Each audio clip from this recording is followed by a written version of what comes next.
أما بعد فأعوذ بالله من الشيطان الرجيم بسم الله الرحمن الرحيم ولمن خاف مقام ربه جنتان فبأي آلاء ربكما تكذبان سوجمونا میں درتا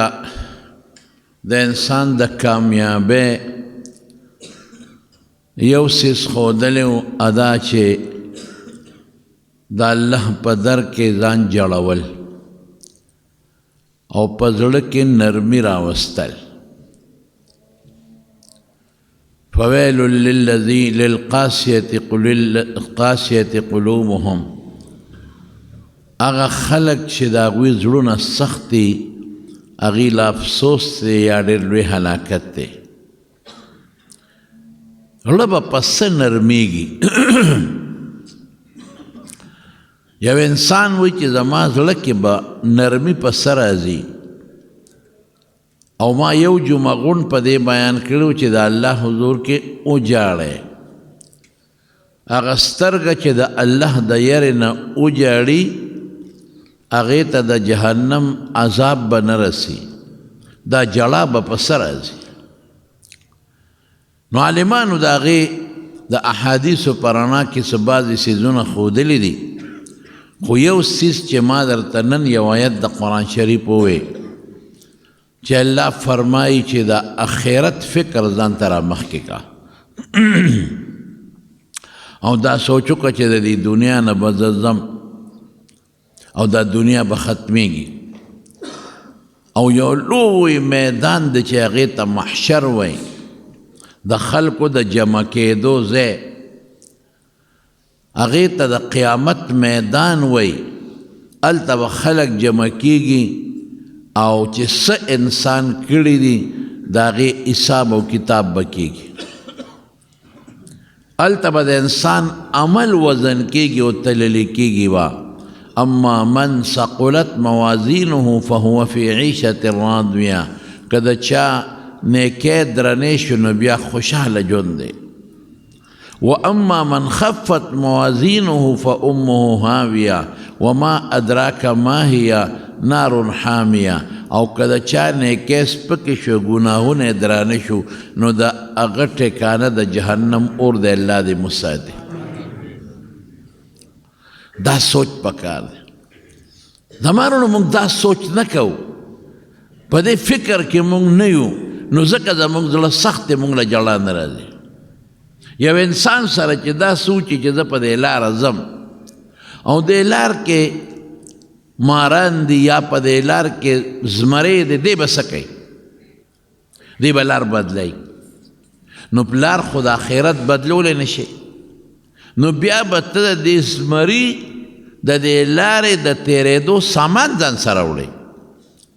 یو ته به وایي بل ته به وایي چې یاره دلته دا زمری دی او زما خو همدغه کور دی په دې زه ورځم بله لار شته نه زه به څه کوم یو سره مشوره بل سره مشوره بل سره مشوره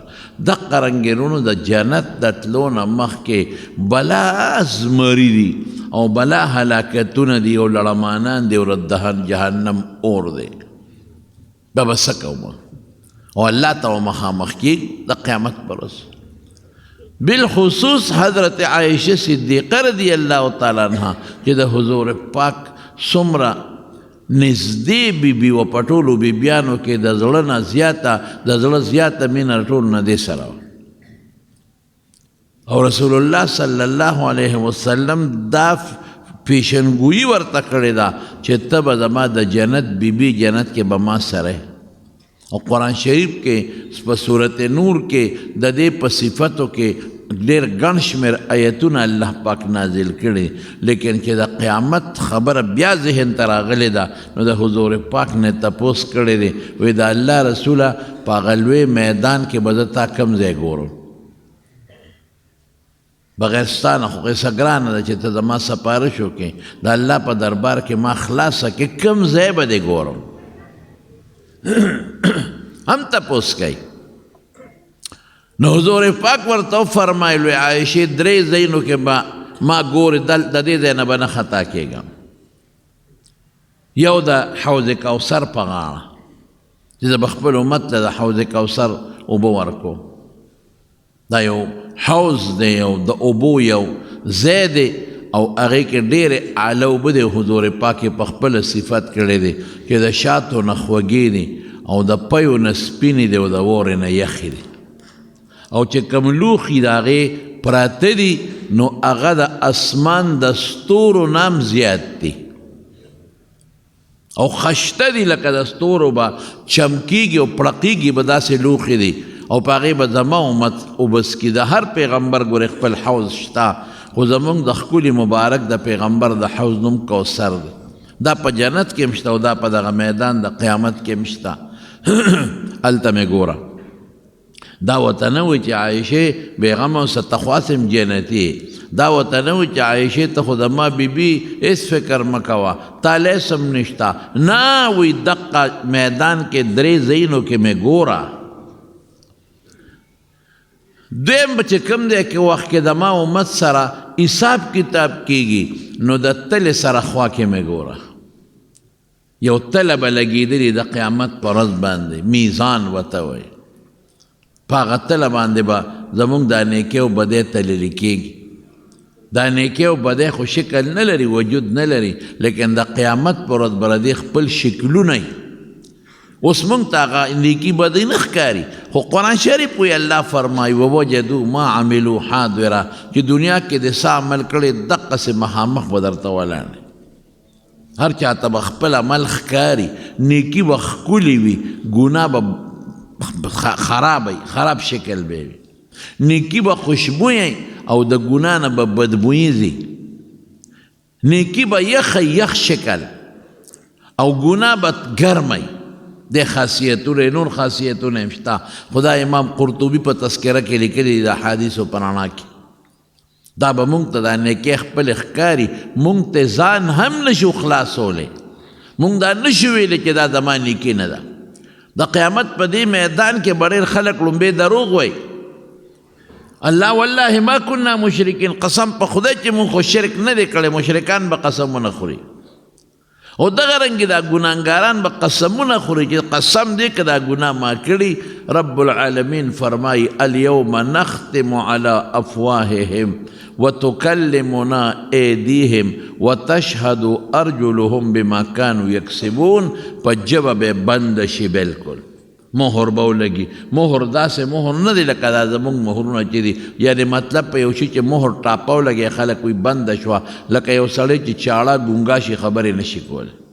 لاسونه به خبرې شروع کړي دا ګناه دې په ما کړی، خپې به خبرې شروع کړي دې ګناه ته په ما تللی، سترګې به خبرې شروع کړي. کم ذات چې د ژبې په دې پوټینۍ ټوکړه کې د خبرو طاقت پیدا کړی دی، هغه ذات په دې اندامونو کې هم د خبرو طاقت پیدا کولی شي. دا به خبرې وکړي، دله به غصه ورشي، بیا به ژبه کار شروع کړي، وایي به چې الله بلکل دا ګناه ما کړی، دا ما کړی، دا ما کړی ده. او دله به دونه غصه ورشي د خپلو اندامونو ته به وایي چې زه خو ستاسو دپاره دروغ وایم چې تاسو را دوزخه بچ کړم، چې په ځان په خپله ګوۍ کوئ چې سم خوښۍ کوئ. هغه کومه ځمکه باندې چې تا ګناه کړې ده، کومه ځمکه، هغه ځمکه به حاضره شي. اوس خو دا کیمرې راووتې که هغه مسئلې اوس ختمې شو. اوس د کیمرې مخې ته دا کیمرې خلکو لګولي. یو سړي ما ته وی په مکه مکرمه کې هغه زمانه کې دا کیمرې دلته نه وي او مکه شریف حرم خو ټول د کیمرو نه ډک دی. یو هلک ما ته ویل ته کار کو، خادم و، دا خدمت یې کو، وی ما نه کارډ پرېوت، د دې له یو خاص کارډ ورکړي. نه پرېوت. زه لاړم درخواست مې ورکړه چې زما نه کارډ پروت دی، ما په طواف کې لګیا وم، خدمت پې کو، کارډ رانه پرېوته.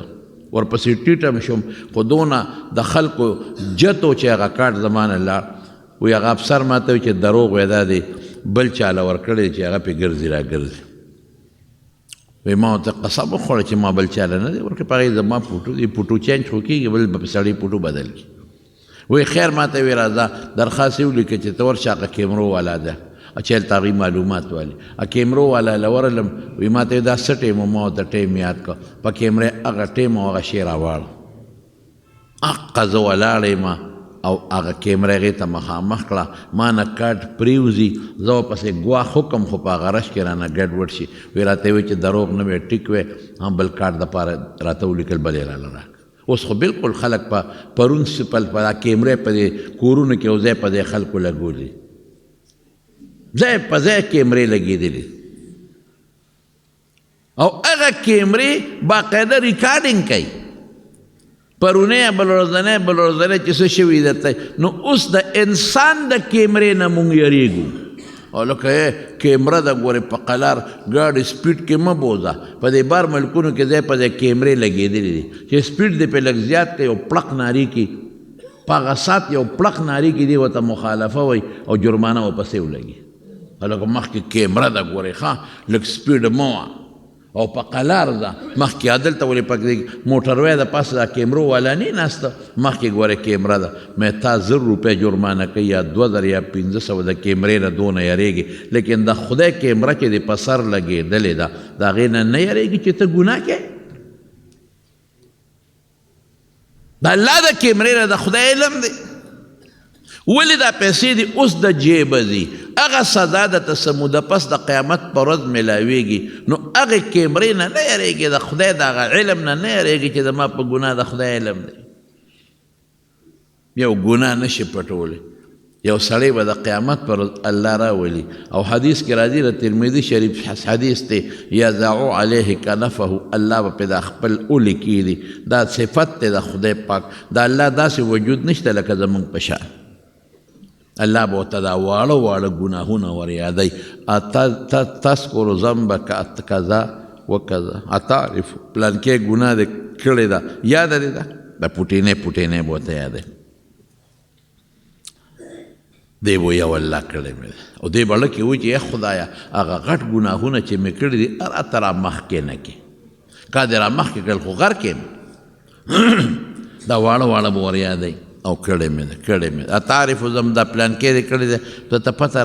او کړی مې ده چې ورته داسې څه منځ ګناهونه رب العالمین را یاد کړي الله به ورته فرمایي بنده دا ګناهونه دې کړي زه دې بیا راضي کړی ما ته دې جړا کړې ده ما ته دې توبه ایستې ده نو دغه ګناهونه مې درته په نیکو بدل کړي خو چې دته پته ولګي چې شیخ خو دا بل شان دی زه خو یارېدمه چې ما به په الله رانیسي اوس خو خبره د بدل شوه بدلیږي او په نیکو بدلیږي نو دی به ورته وایي چې الله څه بعضې ګناهونه اخو ما کړي اخو دې راته رایاد نه کړل غټ مطلب دا چې واړه ګناهونه په وړو نیکو بدلیږي غټ به په غټو بدل شي رسول الله مبارک فرمایي الله به وخاندي الله دا الله خندا د الله خوشحالي ده ورته وایي چې ای بنده امې درته مخکې په غټو نیکو بدل کړي دي اولئک یبدل سیئاتهم بالحسنات چې څوک الله ته وجاړي الله نه معافي وغواړي ګوره جړا کې دا کمال دی نو رب العالمین فرمایي دا ګناهونه ټول ولې زه په نیکو بدلوم الله څه پس په دې څه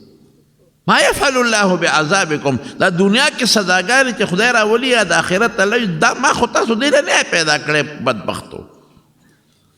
ولې ناشکري کوئ ولې کفر کوئ ولې ما خفه کوئ ولې زما دشمن خوشحاله وي رزق د در کوم خوشحاله وي شیطان ډوډۍ زه در کوم وجود ما در کړی دی ژوند دی ما سره دی حساب کتاب دی ما سره دی او ما سره جګړې کې ما خفه کې ما غصه کې بدبخته لږ خو ما ته وجاړه کنه د حضرت عمر فاروق رضی الله تعالی عنہ زمانه دی یو هلک ډېر زیات عبادت ګزار امام غزالی لیکلي دي په احیاء علوم الدین کې دومره عبادت ګزارو دا هلک چې حضرت عمر د عبادت ته پسخېده صحابو بسونه عبادت کو جمعات ته چې براغې بس ناس به حضور پاک فرمایي زبارونه دا وره چې جمعات ته په وخت راځي چې کوم انسان جمعات ته راغی او د په جومات کې ناسته وکړه په دې نیت چې بل مونځ به راځي او زه به مونځ کوم دله به الله په دې ناسته د هغه مانځه اجر او ثواب ورکړي. مونږ خو په منډه را دانګو رکات رانتلي اکثر 2 رانتلي بس مړه یو رکات خو م لاندې که مونږ په دې خوشحاله یو. مانځه په وخت راځئ کښېنئ جومات کې انتظار د بل مونځ کوئ. مازدیګر وختي رالی او ته انتظار وکړه د مازدیګر دغه ټول ټیم د مازدیګر په مانځو لیکلی شو او مازدیګر مونځ دی کو کېناستې او تسبیح دې راواغېستې تر ماښام انتظار کې د مازدیګر نه ماښامه پورې چې څومره وخت دی دا ټول دله د ماښام په مانځه کې ولیکلی شو. دې سړ هلک به دا چل کو مخکې به راغی او داسې په خشوع خضوع به یې مونځ کو په ژړا چې حضرت عمر به کتل چې دی هلک ته او د ځوانۍ عبادت ګورې د بوډاوالي په نسبت الله ته ډېر خوښ دی. د بوډاوالي هغه الله قبلې خو د ځوانۍ هغه دغه وخت کې د انسان په زړه کې یو نشه پرته وي دغه وخت کې د انسان د دنیا جیت وي دغه وخت کې د منډو او د کاروبار او د سیر و تفریح شیطان پرې ډېر غالب دی هر څه پرېږدي والله دغه عبادت ډېر زیات الله ته مقبول دی. د ځوانۍ خیرات خدای ته ډېر قبول دی. نو دی به ناست و جړل به مانځه نه پس ماښام مونځ به وشو دی به کور ته نه ته دی به ناستو د ماښام د مانځه نه پس او خپل نفل به کول اوابین او بیا به ناستو الله ته به جړل یو غاړې ته به ناستو نه چا سره خبرې نه اترې نه امیرالمؤمنین چې به راغی هسې به یې وکتل جومات کې به ناستو په سترګو به یې اوښکې را روانې وي جړل به. حضرت عمر دوی چې دا هلک خو نوجوان هلک دی د عبادت ته زه پسخېږم دومره ښایسته ښکلی عبادت په ښکلې کوئ منډې به نه وهئ په عبادت کې مزیدار عبادت لږ وکړئ خو ښکلی عبادت وکړئ جړل به الله ته او نوجوان او ښایسته خوبصورت هلک بیا چې د ماسخوتن مونځ بیا وکړه د مانځه نه پس به بیا جومات کې لږ ساعت ناست و بیا به پاڅېد غلی غوندې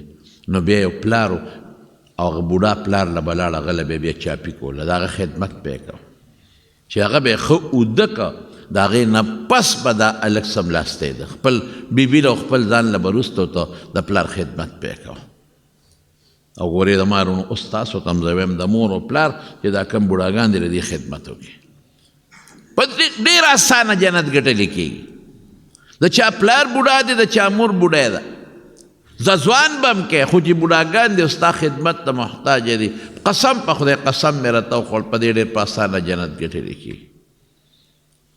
رسول الله صلی الله علیه وسلم ته یو صحابي راغی وی جهاد لازم هغه وخت کې جهاد په دغه موقع باندې فرض عین نو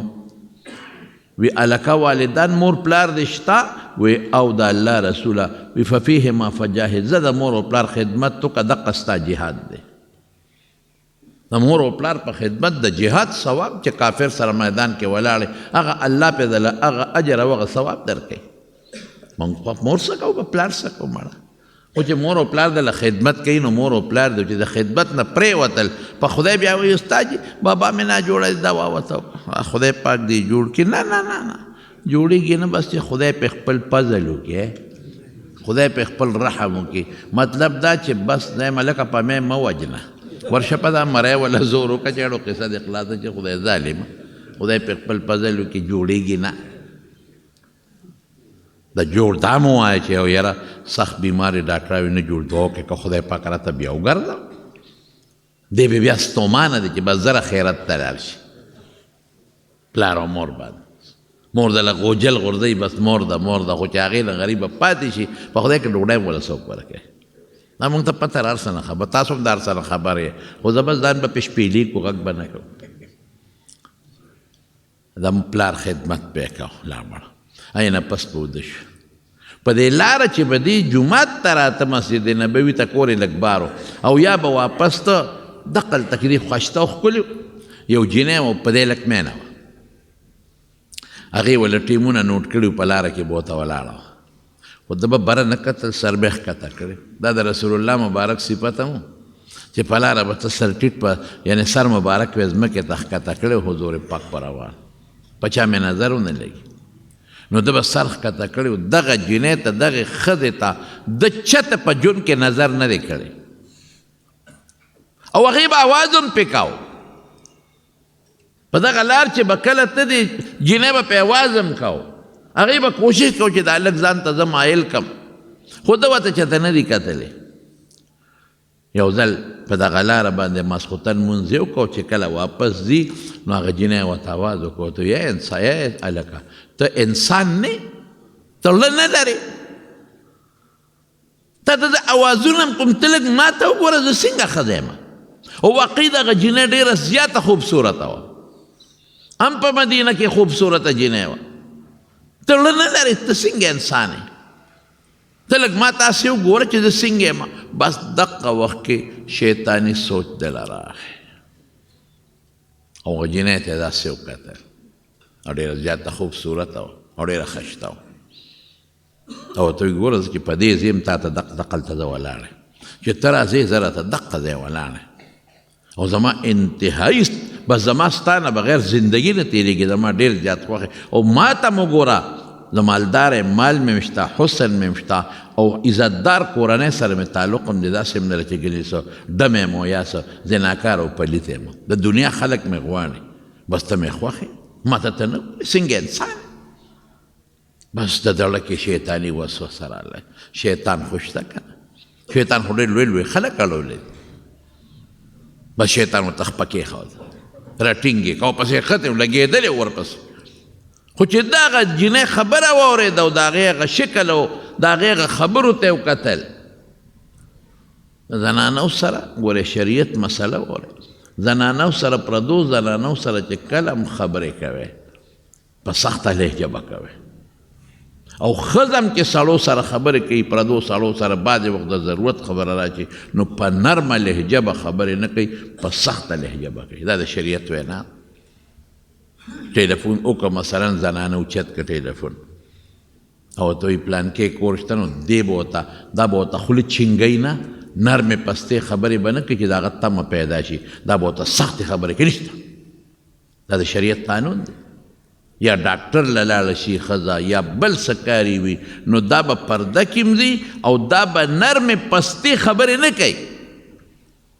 دا به سختې خبرې کوي چې د دغه ډاکټر صاحب یا د بل پړه کې څه غلط سوچ را نشي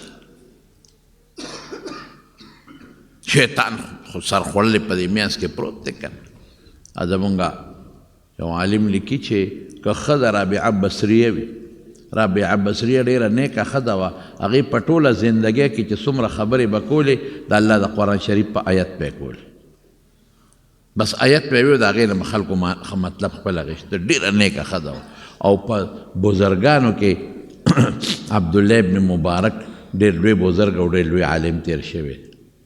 نو وایي په یو ځای کې عبدالله ابن مبارک او رابعه بصریه غوندې بزرګان کینی په یو ځای نو ګورې درېیم به پکې شیطان نه به کینی یو بل سره یو ځای خلوت به نه کوي یوازې والي د ښځو د مکر نه به سړی ځان ساتي بس دا لږ ښه عبادت ګزار دی خو د دغه جینۍ خبرو پې اثر وکړو بس د ورته وکتل او کتو سره یو قدم واغېست هېڅ ګونه یې نوره ونه کړه خو یو قدم یې د هغې کور ته واغېست راځه هغې ویې ته لږ یو پوټې مهرباني وکړه دې کور ته را دننه شه دوه خبرې به وکړو کور هېڅوک هم نشته یو ته یو زه به د یو قدم واغېست ورننه بوځم خو چې قدم یې سینګ واغېسته یو آیت وله مخې له راغی ان الذين اتقوا اذا مسهم طائف من الرحمن تذكروا فاذا هم مبصرون د کوم انسان په زړه کې چې د خدای یره پرته ده چې د قیامت په ورځ به زه الله سره میلاویږم شکر الحمدلله زمونږ د ټولو د ایمان ده چې د قیامت په ورځ به الله ته مخامخ کېږو د ایمان چې د چانې بیا کافر دا زمونږ ایمان خو د چا د ایمان ډېر ټیټ دی او ډېر مضبوط دی او د چا لږ کمزور دی لکه زه به یو مثال درکړم چې تاسو پې پوه شئ چې کوم دی کې دا رښتیا مخکې دا شی چې راغلی و کرونا نو د کرونې په وخت کې چې د چا کور ته کرونا را دننه شوه د هر چا پړ کې یو سوچ پروت و چې بس راله وړي به مې او چې چا به ټوخ نارې کړ بس زه تباو به هسې بې څه مفتو کې که چا سوچ نه دی کړی او چا توجه نه ده ورکړی ته خدای ساتلی دی خو که د چا پړه کې دا یره راله چې بس وړي مې نو بس هغه وړی م دی دقسې د قیامت دا سوچ پړه کې راوستل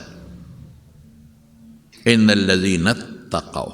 اذا مسهم طائف من الشیطان چې د شیطان سوچ ولا راغی ذهن ته معنی خو خیر د طالبانو اوږده ده خو زه مختصره ته نو تذکروا او فورا د قیامت ورځ را مخکې کې چې الله دا مې څو کړل دا قدم خو چې ما د جنۍ طرف ته واغېست دا خو ولیکلی شو الله دا خو تا ولیده د دې نه خو ته پروردګاره خبر شوې فاذا هم مبصرون بس نظر یې ولګېدله نظر یې ولګېد دغه و غافل و شیطان برباد که خو چې کله ورته د قیامت دا ورځ را یاده شوه د قیامت ورځ بس خو چې دا آیت ذهن ته راغی چې پروردګاره دا مې څو کړل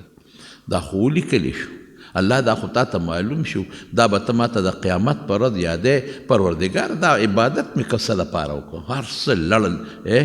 یو بالټې پی یو بالټې پی چې یو قاشوغه موتیا دې پکې واچې رښتیا ووایه هغه ټول پی برباد کړي که نه کړي دا خو بلا عبادتونه وکړه خدای ته جړاګانې مې وکړې دا خو مې پکې زهر ور واچول دارو خوره که نه د بلډ پریشر ټیک به خو که لږه بدپریزي دې وکړه نو هغه بیا دې بېغمه کوي الله ما خو بلا دارو خوړل د نیکو اعمالو دا خو مې زهر وخوړل دا مې څو کړل ګناه ته روان شوم بیا پردی ښځې پسې مې قدم واغېست یا پروردګاره دا خو تا نوټ کړل د قیامت په ورځ به څه کېږي بس هلته بېهوشه را پرېوت نو مقصد څوک ته خبر نه شو بس یو الله خبر شو هغه جنۍ وې دا څه په جنجال ور سړی خو مړ شو بېهوشه شو جنۍ چغې کړه هلته پلار یې په تمه دی چې زما زوی خو نن زما خدمت له را نغی هغه یو خوا ګرځي بل خوا ګرځي هغه جنۍ خلکو ته چغې کړې دلته څوک پروت دی او د څوک پته نشته چې دا څوک دی ځان یې ناغرضه که خلک رالل پلار یې راغی چې څنګه پلار یې راغی اوچت یې که کور ته یې یوړو هوش کې راغی بچې څه چل در باندې شو خیر دی ځکه بعد یو په انسان بیماری راشي څه تکلیف هغه زمانه کې چې کوم حکیم طبیبي چې د هغې علاج دی لو کوم څه چل شوی دی بچې هاي بس د بیا جړه راله داسې سلګې ووالې او جړې وکړه بابا او دقه آیت یې وې بابا دقسې په لاره باندې را روان وم دا واقعیت وشو دا آیت مې رایاد شو زه به الله سره اوس څه جواب کوم د قیامت په ورځ به خپل رب سره سترګې سینګ لګو ای رب ماله خو تا ډېر ښکلی وجود راکړه د هغې دا معنا ای رب ماله خو تا په زړه کې خپله مینه وراکړه زه خو به تا ته به مې جړېدم نو خدای د هغې دا کار مې وکړه دا بدپریزي مې وکړه ای رب تا خو د ما په زړه کې خپل محبت اچولی و زه به جومات کې ناست وم یو خوا مې توجه نه و پروردګاره تا ته دا خو مقلب القلوب راړونکې ته تا را لړ خپل ځان ته اړولي تا را له ځان سره مینه پیدا کړې وه ربه دا مې څه وکړل پلار ورته تسلي ورکوله وی نه بابا قیامت پر ورځ به زه خپل رب سره مخامخ کېږم ما ته به الله وایي پردی ښځې پسې ګواښ دې وکړه لاس دې واغېست او بیا دا آیت وې دا چې ما راته وختي ووې ان الذين اتقوا اذا مسهم طائف من الرحمن تذكروا فاذا هم مبصرون دې ووې نو چغې ولو بېهوشه پرېوته او ساتې ووته حالانکه الندم توبه حدیث کې راځي چې کوم انسان ستومانه شو به دا توبه ده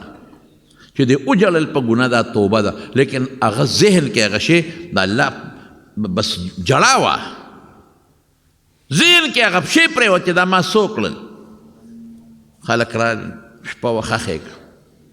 حضرت عمر فاروق رضی الله عنه بل ورته تپوس وکړو یاره دلته به هغه نوجوانه لږ ناست و او ډېر خشته عبادت پې کوو د هغې عبادت ته خو به زه پسخېدم نشته وی صاحب خو مړ شوی دی نو وی بیا وی بس خو مړ دی جنازه هم شوی دی کفن دفن یې شوی دی زر حضرت عمر راغی وی یو بوډا بابا یې شته دی د هغه خدمت به یې کو چې راغی پلار ته ورته وی هلکه وی خو دا چل شوی یقین وکړئ امام غزالي لیکلی دی صاحبه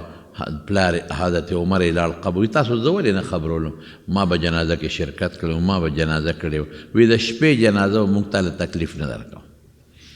بس نیغ ورغی قبر له حضرت عمر فاروق رضی الله عنه په قبر دا آیت وی چې دا وختي کم وی ولمن خاف مقام ربه جنتان چې دا چا په زړه کې دا یری چې زه به الله ته مخامخ ودرېږم او ما سره به الله څه کوي ما سره به الله زما د عمل حساب کتاب کوي هغه له یو باغ نه باغونه د جنتونو به خدای پاک ورکوي د قبر په خوا کې ورته دا آیت حضرت عمر فاروق ولوست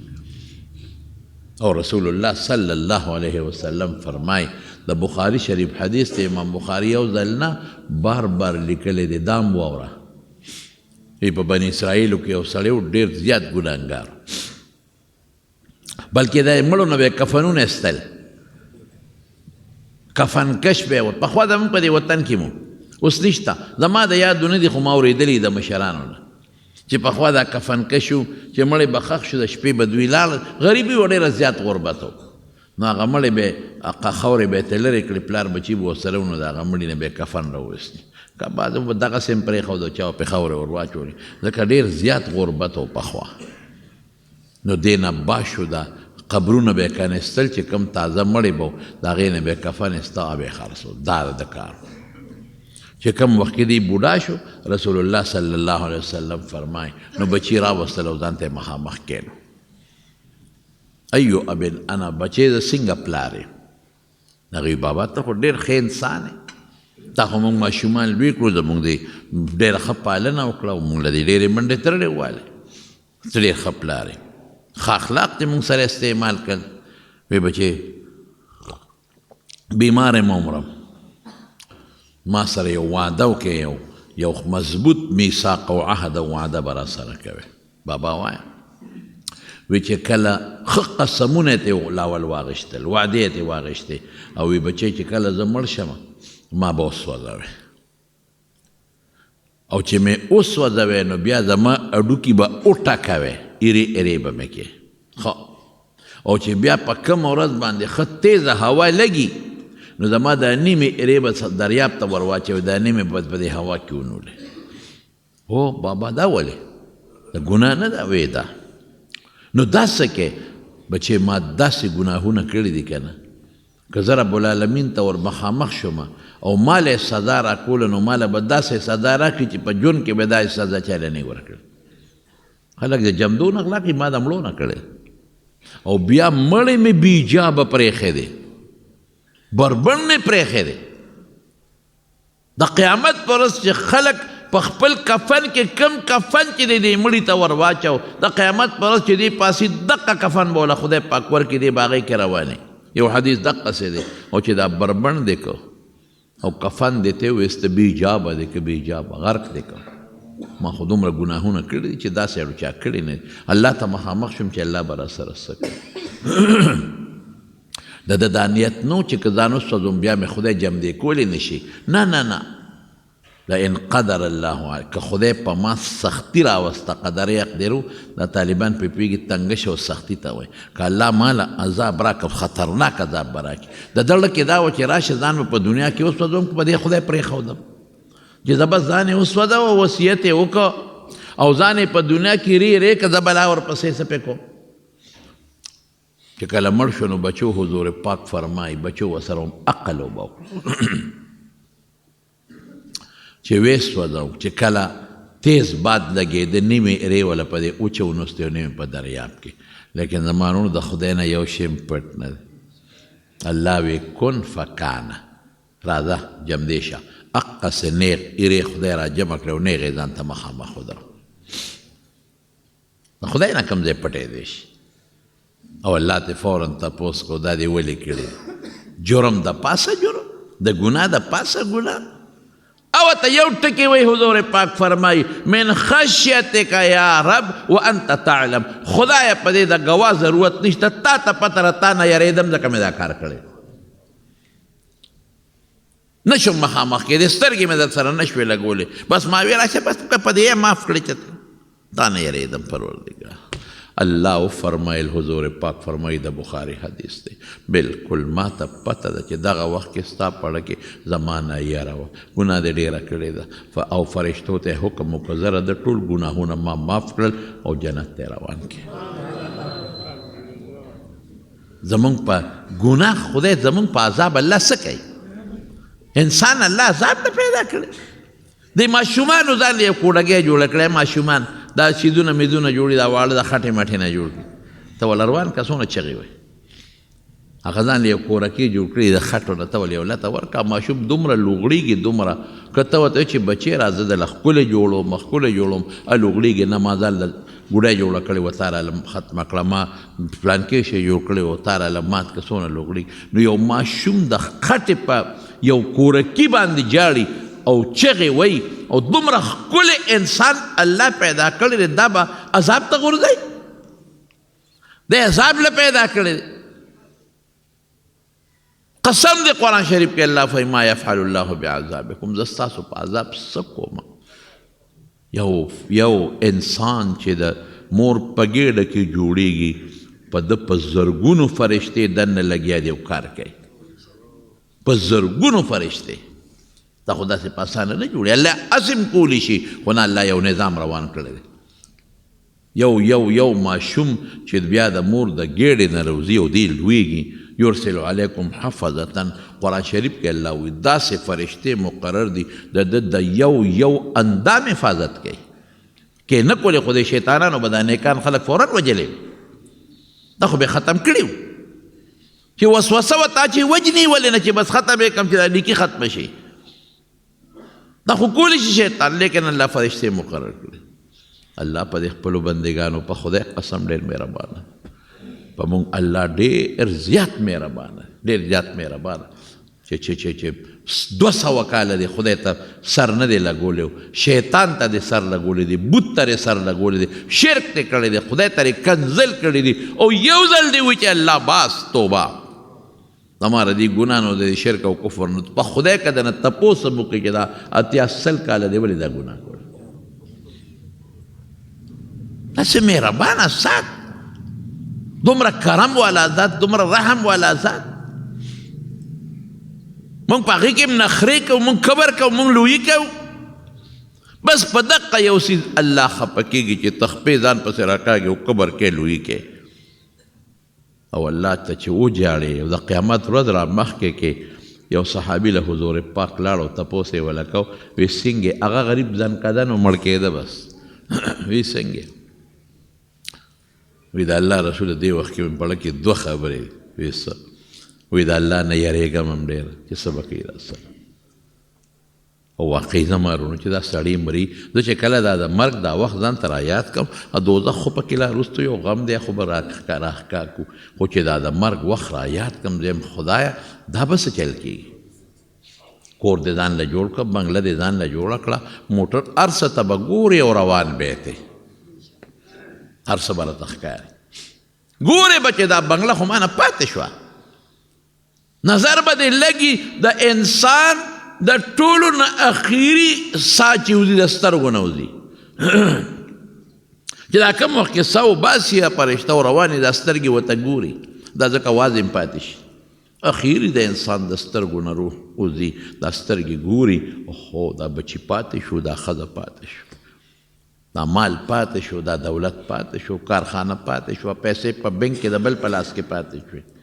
هر څه پاتې شو دا زما څه کول او کوم خوا روان یم زه او به بیا بل شی دغه وخت کې نه ای بابا ما معاف که ما بخا ای بیبی ای مورې ما بخا او ښځه خاوند ته ویې سړیه بس ما وبخه ما غلطي ما به ډېر څه کړي او خاوند ښځې ته ویې ښځې ما به ډېر ظلمونه در سره کړي ما بخه او پلار بچو ته وایي چې بچې ما بخې ګوره ما بخې دقه یو ټکې اوس پاتې هر څه پاتې ختم دا سترګې چې پټېږي دا ساه وځي دا به څه غم به وي دا به څه کېږي لیکن دقه سوچ له راشه حضور پاک ته هغه صحابي وي د الله رسوله یو یریږم د الله څه به کوي راسره او بل مې د الله د رحم امیدم شته چې زه خو د الله بنده یم زه خو د شیطان بنده نه یم زه خو الله پیدا کړی ما زه خو د الله بنده یم زه خو بل چا نه یم پیدا کړی نو د رحم امید مې شته چې زما رب به په ما رحم وکړي زور ورکوي خو رحم به کوي بچې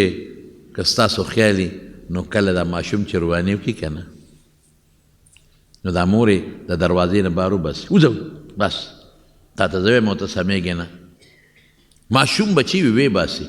او هغه چې کور ته بیا راځي نو اکثر مور ورپسې دروازه بنده کړي بعضې سخته مور وي او ورته زنځیر ولګوي چې زه روکېږه مه راځه ما کور ته وځه لیکن هغه بچی بیا هم د هغه خپل کور په دروازه کې په هغه خاورو کې هغه ماشوم لوغړېږي او جاړي جاړي جاړي جاړي چې زه چېرته لاړ شم زما خو دغه د مور کور دی دا زما د پلار کور دی د دې کور د دې پلار او د مور د کور نو کوم طرف ته وتښتم چېرته لاړ شم هغه ماشوم په درشل خوا کې هغه ستړي شي هغه جاړي سر ولګوي دقلته په جړا کې دله خوب ورشي مور یې مړه کې سوچ راشي چې یاره ماشوم خو ما ووهه خو مې ورټه د دروازې نه مې ویسته او دروازه مې ورته بنده کړه ورېږه ګورم چې ماشوم څه شو چې دروازه کولو کې هغه ماشوم په خاورو کې او په اوښکو کې لت پت په خاورو کې پروت دی اقه مور یې راوچت کړي او د غېږ پورې کلک ونیسي او مور ورته جاړي او ښکلي کړي ای بچې زه خو درته وایم خو ته زما نه من اقه مور یې راوچت کړي اخیرا خچن د خاورو خټو ډک بچې دې سینې پورې ونیسي او کور ته یې دننه کړي اقه مور به ګرمې کړي یخم نه هغه ماشوم ولم به یې پاکې استري کړې جامې ورته ور واچي کله یې په دې یو مخ کولی او کله یې د مور په دې بل مخ کولی زما قسم زرونو قسم په الله چې دا مور دې بچي سره چې کومه مینه کوي زور خو یې ورکړو د الله مینه د دې مور نه په دې بچي په بنده ډېره زیاته مونږ اوښکې نه بیو مونږ الله ته جاړو نه مونږ کبر کوو په خبرو کې کبر کوو په جړا کې کبر کوو په ګرځېدو کې کبر کوو په پیسو کې کبر کوو بس خو چې لږ یو سړي له لږ معمولي غوندې طاقت راغی که د ژبې طاقت دی او که د لاس طاقت دی مونږ کې بیا دومره تکبري چې انسان راته انسان نه ښکاري په دې الله خفه کېږي دغه د قیامت ورځ ځان ته رامخ کېږه نو رسول الله مبارک هغه صحابي ته وړه کې د څه دي وي دوه خبرې یریږم هم د الله نه راومینه نیسي الله په چا څه مستغني بادشاه دی او رحم امیدم لرم چې د الله بنده یم د بل چا نه یم د الله پیدا کړی ما له ښکلي شکل لا کړی ما به دوزخ ته نه غورځئ حضور پاک ورته فرمایل چې دې وخت کې د انسان په اړه کې دا دوه سوچ راشي د الله نه یریږي هم د الله د رحم امید هم لري نو خدای پاک به دله خپل مقصد ورکړي دی به د عذاب نه بچ کړي او خپل فضل و کرم به پیو کې جنت ته به داخل کړي دقه د قیامت ورځ تا را مخکې کول پکار ځان ته دا موږ چې دغسې ګرځو دا څه وجه ده مونږ د قیامت ورځ سوچ نه دی کړی مونږ فکر نه دی کړی مونږ دا سوچ نه دی کړی چې دا زمانې کې او بدی به د قیامت پر ورځ باندې الله تعالی په خدای یو ځل عایشه صدیقه فرمایي رسول الله صلی الله علیه وسلم وی او فرمایل من حوسب عذب چا سره چې سوچي حساب کتاب وشو غرق شو تباه شو ولې زه به ځان ویم ما سره الله حساب کتاب شروع کړي زما څونه نیکۍ دي پیسم نه هغه نیکۍ هم ټولې ګډې وډې دي د دنیا سوچونه او فکرونه دي زه به څه کوم او د خدای نعمتونه څومره دي د الله د نعمتونو مقابله کې زما نیکۍ څه شی دی نو عایشه صدیقه ورته وایي چې د الله رسول ولې قرآن شریف کې الله نه دی ویلی سوف یکون حسابا یسیرا چې چا سره به الله آسان حساب کوي وی عایشه ذلک العرض دا خو د الله مهرباني ده ای بنده دا ګناه دې کړې ده دا جړا دې کړې ده ښه معافي دا دې کړې ده ما ته جړا کړې ده معافي دې غوښتې را زه معافي ولکن من نوقش هلکه که پوره حساب کتاب وشو پوره هر سړی برباد او تباه دی پیغمبرانو جړه دي من کوم دی د خدای حساب کتاب بس دا یو ټکی دی چې پروردګاره که خبره د حساب کتاب به زه ستا د نعمتونو په مقابله کې که ټول عمر سجدې ولګوم د یو ایمان شکریه نشم ادا کولی رحم وکړې یا رب رحم وکړې د قیامت دقه ورځ ځان ته رامخکې کړم نو الله فرمایي ولمن خاف مقام ربه جنتان. نو دې کې څه نورې خبرې هم شته انشاءالله که موقع وه نو په آینده جمعه کې به درته بیان کوم. د مهرونو سبا نه بله ورځ د اتوار پر سبا نه بله ورځ 4 تاریخ نه زمونږ په دارالعلوم نعمانیو تمانځو کې به د طالبانو د سربندي وي که خیر انشاءالله. د احادیثو مبارکو د بخاري شریف ختم بی د بخاري شریف او تقریبا 12,500 کسان 1250 کم و بیش طالب علمان د احادیثو مبارکو نه فارغیږي الحمدلله. او دا ډېر لویه خبره ده صاحب، ډېره لویه خبره ده. او په هغې کې په دې طالبانو کې ستاسو لوی حصه ده. ځکه دې طالبانو که دا سبق وی ستاسو په ډوډۍ وي، تاسو له ډوډۍ ورکړې، تاسو په جوماتونو کې د هغوی خدمت کړی، ستاسو بجلي استعمال کړې ده، ستاسو اوبه استعمال کړي دي، تاسو ورسره مینه کړې ده. طالبان دي هلکان دي کله چا پکې نخرې پخرې مو کړي، لیکن بیا هم ورسره د قوم ډېر لوی صبر کړی دی. د دغې احادیثو د طالبانو په دې ثوابونو کې بلکل تاسو شریک یې. په تاسو د خدای ډېر لوی فضل دی او ډېر لوی کرم دی، ډېر لوی په تاسو احسان دی د خدای پاک چې تاسو پړونو کې دا چولې ده چې دا طالبان په جومات کې د رکه نوړی ډوډۍ وله ورکړي او ستاسو په دې نوړی ډوډۍ باندې هغوی د رسول الله صلی الله علیه وسلم احادیث زده کړه. اوس تاسو له پکار دی چې څومره ملګري ټول به راځئ که خیر د دغه طالبانو د احادیثو مبارکو په دغه خوشحالۍ کې به شرکت کوئ. هلکې به دا تاسو زما طرف نه دعوت دی، تاسو ته هم دی، ستاسو ملګرو ته هم دی، ستاسو دوستانو ته هم دی، تاسو یارانو ته هم دی. کوشش وکړئ چې سهار 9:09 بجې ټیم کې یا 10 بجې دارالعلوم نعمانیو تمانځو ته راشئ که خیري. او د رسول الله مبارک د دغه باغچې دا ګلان، دا میوه، دا ګلان بي سره تاسو په دغه خوشبویه کې شرکت وکړئ که خیر انشاءالله. او که ستاسو ډوډۍ خوړلې دي، ستاسو په جومات کې طالبانو وخت تیر کړی دی، نو اب ورته معاف کوئ هم ګورې هر قسمه په خپله محبت هم ورکړی دی، په مینه هم ورکړی دی او دعا هم ترې والی. دوی چې رخصتېږي او ځي د دې دعا به خدای قبلوي، دعا هم ترې واخلي. ټولو د دعوت دی ښه سبا نه بله ورځ د اتوار ورځ ټول به راځئ که خیر انشاءالله. د بدرخیلو د کندي د ګوهر علي پلار شیر کاکا شیر لالا خدای پاک دی وبخي وفات شوی دی. ډېر ښه انسان و یاره، زموږ خو ګاونډي مونږ ته خو داسې ښکارېده لکه خپل تر په شان، او ډېر د بدو انسان و، ډېر ښه انسان و. الله دې وبخي او الله یې د آخرت خوشحالۍ نصیب کړي او ټولو وارثانو له دې خدای پاک صبر ورکړي. د قاسم خیلو د کندي فضل اکبر وفات شوی دی او د میردل آباد جان لینمین وفات شوی دی. الله دې وبخي، الله یې دواړه وبخي، ټول دی الله وبخي او رب العالمین دې وارثانو له صبر ورکړي. بعضې ملګرو خطونه را لېږلي دعا غواړي، الله تعالی دې دعاګانې قبول کړي. څوک بادر بیمار دی، دعا ورته وکړه چې الله وله روغ صحت ورکړي، الله وله شفا ورکړي. زموږ د نجیب الله خان هم د خپو تکلیف دی، دعا ورته وکړه چې الله روغ صحت ورکړي. زموږ بل ملګری قادر خان دا غرور دی، د تکلیف یې د بیماري چې الله روغ صحت ورکړي. بعضې ډېرو ملګرو ما ته هم دعاګانې په ټیلیفونونو ویلي چې موږ ته دعا وکړي. نو یا الله چې څومره بیماران دي که په دې مجلس کې دي که په کورونو کې دي، پروردګاره ټول له روغ صحتونو شفا ورکړي. یا الله داسې بیماریان هم په خلکو کې شته چې ډاکټر د طرف نه لا علاج دي، لیکن تا ته یو بیماري لا علاج نه ده. الله ټول له روغ صحتونه او شفا ورکړي. پروردګاره چا د څه مشکلات او پریشانۍ دي په خوشحالیو یې بدله کړي. یا الله زموږ په زړه کې د قیامت تر ورځې یره پیدا کړي. یا الله موږ ډېر ګناهګار یو، زموږ ګناهونه موږ ته معاف کړي. الله د حساب کتاب قصې ګرانې دي، خدای په موږ خپل رحم وکړي، خپل کرم را باندې وکړي. موږ ستا بندګان یو پروردګاره، ته زموږ رب یې، ستا نه بغیر زموږ بل اسره نشته. الہ العالمین په موږ د خپل رحم او د خپل کرم بارانونه نازل کړي.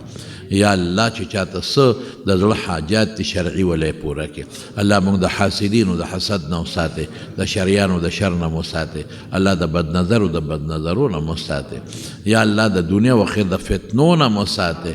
الله په بچو کې پنوسو کې حافظان د قرآن شریف پیدا کړي، عالمان پیدا کړي. الله بې اولاد ول اولاد ورکړي، د چا نارینه اولاد نه الله نارینه اولاد ولا ورکړي. که د چا یو بل سره روانې دشمنۍ طرفګنۍ دي، پروردګار هغه په روغ او په اتفاق باندې بدل کړي. ډېر د لرې لرې ځای نه میلمانه زموږ د جمع له راځي، دغه میلمنو سره ښه سلوک کوئ، هغوی دپاره دعا مو کوئ، الله په یو یو قدم ولا اجرونه ورکړي، برکتونه خوشحالۍ ورکړي، او د دې محلې چې کوم ملګري دوی خدمت کوي الله هغوی له هم د خیر او برکت او د عافیت او خوشحالو زندګي ورکړي. یا الله ټول موږ د بیت الله عمرو او حجونو له بوتلی کړي. الله زنانو ته هم دعا کوي په سرونو د حیا او د برکت او د پردې څادر واچوي، د رسوایۍ او د ذلت نه الله امن کې وساتي.